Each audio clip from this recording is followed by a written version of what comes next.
ಇವತ್ತು ನಾನು ಚಿಕನ್ ಸಾಂಬಾರು ಹೇಗೆ ಮಾಡೋದು ಅನ್ನೋದನ್ನು ತೋರಿಸ್ತೀನಿ. ಮೊಟ್ಟೆ ಕೋಳಿ ಯೂಸ್ ಮಾಡ್ಕೊಂಡು CH ವ್ಲಾಗ್ಗೆ ಸ್ವಾಗತ. 1 kg ಮೊಟ್ಟೆ ಕೋಳಿ ಐತೆ. ಇದನ್ನು ಯೂಸ್ ಮಾಡ್ಕೊಂಡು ಚಿಕನ್ ಸಾಂಬಾರು ಹೇಗೆ ಮಾಡೋದು ಅನ್ನೋದನ್ನು ತೋರಿಸ್ತೀನಿ. ಇದು ಚಿಕನ್ನ ನೀಟಾಗಿ ವಾಶ್ ಮಾಡ್ಕೊಂಬಂದಿದ್ದೀನಿ. ಇವಾಗ ಇದಕ್ಕೆ ಬೇಕಾದ ಮಸಾಲೆ ತೋರಿಸ್ತೀನಿ. ಮಸಾಲೆ ಚಿಕನ್ ಸಾಂಬಾರಿಗೆ ರುಬ್ಬಕ್ಕೆ ಮಸಾಲೆ 1 ಹಿಡಿಯಷ್ಟು ಬೆಳ್ಳುಳ್ಳಿ ತಗೊಂಡಿದ್ದೀನಿ, 1 ಮೆಣಸು, 2 ಹಸಿಮೆಣಸಿನ್ಕಾಯಿ, 1 ಹಿಡಿಯಷ್ಟು ಕೊತ್ತಂಬರಿ, ಅರ್ಧ ಹಿಡಿಯಷ್ಟು ಪುದೀನ ತಗೊಂಡಿದ್ದೀನಿ, 1 ಉದ್ದ ಸೈಜು ಈರುಳ್ಳಿ ಸಣ್ಣ ಕಟ್ ಮಾಡಿ ಹೆಚ್ಕೊಂಡಿದ್ದೀನಿ, 1 ಇಂಚಷ್ಟು ಶುಂಠಿ, 1 ಇಂಚು ಚಕ್ಕೆ, 4 ರಿಂದ 5 ಲವಂಗ ತಗೊಂಡಿದ್ದೀನಿ. ಇಷ್ಟನ್ನು ರುಬ್ಕೊಂಬರೋಣ. ಗ್ಯಾಸ್ ಆನ್ ಮಾಡಿ ಕುಕ್ಕರ್ ಇಟ್ಟಿದ್ದೀನಿ. ಕುಕ್ಕರ್ ಕಾದ್ಮೇಲೆ ಅದಕ್ಕೆ 1 ರಿಂದ 2 ಸ್ಪೂನ್ ಅಷ್ಟು ಎಣ್ಣೆ ಹಾಕ್ತಾ ಇದ್ದೀನಿ.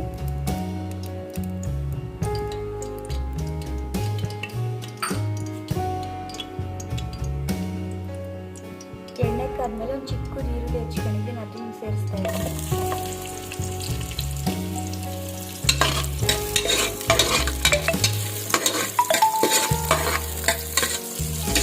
ಚೆನ್ನಾಗಿ ಫ್ರೈ ಮಾಡೋಣ.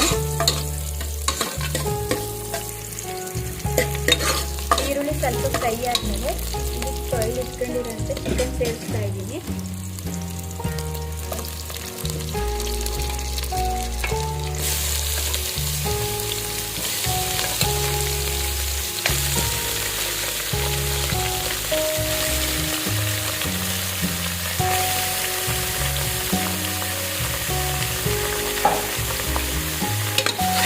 ಮಾಡ್ತಾ ಇದ್ದೀನಿ.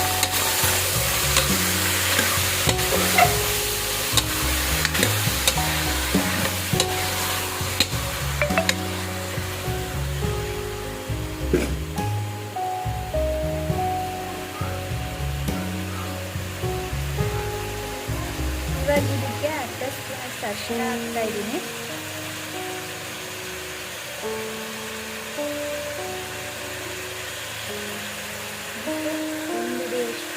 ಕಲ್ಲು ಸೇರಿಸ್ತಾ ಇದ್ದೀನಿ. ಚೆನ್ನಾಗಿ ಮಿಕ್ಸ್ ಮಾಡೋಣ. ಹಸಿ ವಾಸನೆ ಹೋಗೋ ತನಕ ಇದರಲ್ಲೇ ಫ್ರೈ ಮಾಡ್ಕೊಳ್ಳೋಣ.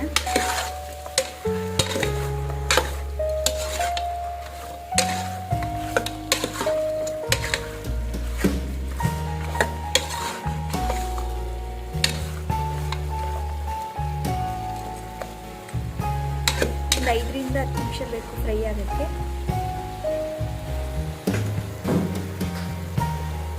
ಚಿಕನ್ ನೀರು ಬಿಡ್ಕೊಂತೈತೆ ನೋಡ್ಬೋದು. ಕಂಪ್ಲೀಟಾಗಿ ಖಾಲಿ ಆಗಲಿ, ಆಮೇಲೆ ಮಸಾಲೆ ಸೇರಿಸೋಣ. ನೀರೆಲ್ಲ ಖಾಲಿ ಆದಮೇಲೆ ಅದಕ್ಕೆ ರುಬ್ಬಿರೋ ಮಸಾಲೆ ಸೇರಿಸ್ತಾ ಇದ್ದೀನಿ. ಚೆನ್ನಾಗಿ ಮಿಕ್ಸ್ ಮಾಡೋಣ.